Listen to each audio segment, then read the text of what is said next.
Welcome to my channel.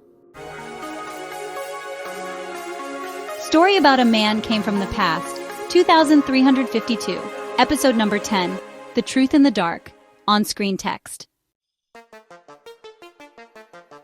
The control room still smelled of burnt circuits. The screens cracked from the energy surge.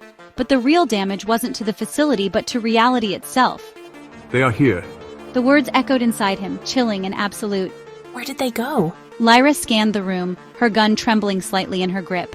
Dr. Hoshino pulled up the facility's security feed. His face paled.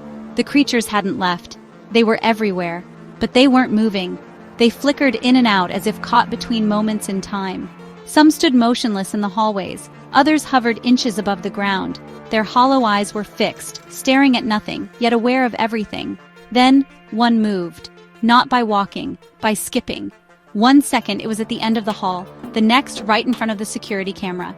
Instantaneous. The screen cut is too static. Ethan's breath hitched. They're not just here, they're outside time. Hoshino's fingers flew across the console. If they can move like that, we can't outrun them. The emergency sirens blared. A deep, vibrating hum shook the walls, the same sound that had signaled their arrival. Lyra turned to Ethan, eyes filled with determination. Then we don't run, we fight. Ethan swallowed hard. With what? The lights flickered again, and from the broken screens, a distorted voice whispered, "Your weapons cannot stop what was never meant to exist."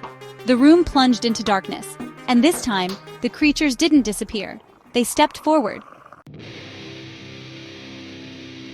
The air turned heavy, charged with an unnatural energy. The creatures didn't flicker this time. They moved, fluid yet fragmented, shifting in and out of existence. Stay back. Lyra aimed her weapon, finger tightening on the trigger. The tallest creature tilted its head, its hollow eyes locking onto her. Then without a sound, it skipped. One moment it stood near the doorway. The next, right behind Lyra, she spun, pulling the trigger. The bullet fired, but never landed.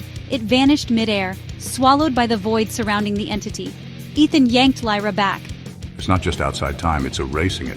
Dr. Hoshino's console flickered violently. He gasped.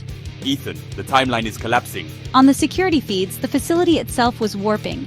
Walls stretched, hallways looped, rooms vanished. Time was unraveling around them. A low, distorted voice filled the room, not from the creatures, but from the rift itself. You were never meant to know. Ethan's heart pounded. Who are you? A pause, then a whisper that sent ice through his veins. We are what remains. The largest creature stepped forward, its form glitching, breaking apart, reforming. And Ethan finally understood. These weren't invaders. They were echoes, fragments of something erased long ago, bleeding back into existence. Lyra gritted her teeth. If they're echoes, then what erased them? Before anyone could answer, the floor collapsed beneath them. The last thing Ethan saw before the void swallowed them whole was the creatures watching, waiting. And then, darkness. Thank you for listening. Like, share, subscribe, and comment below.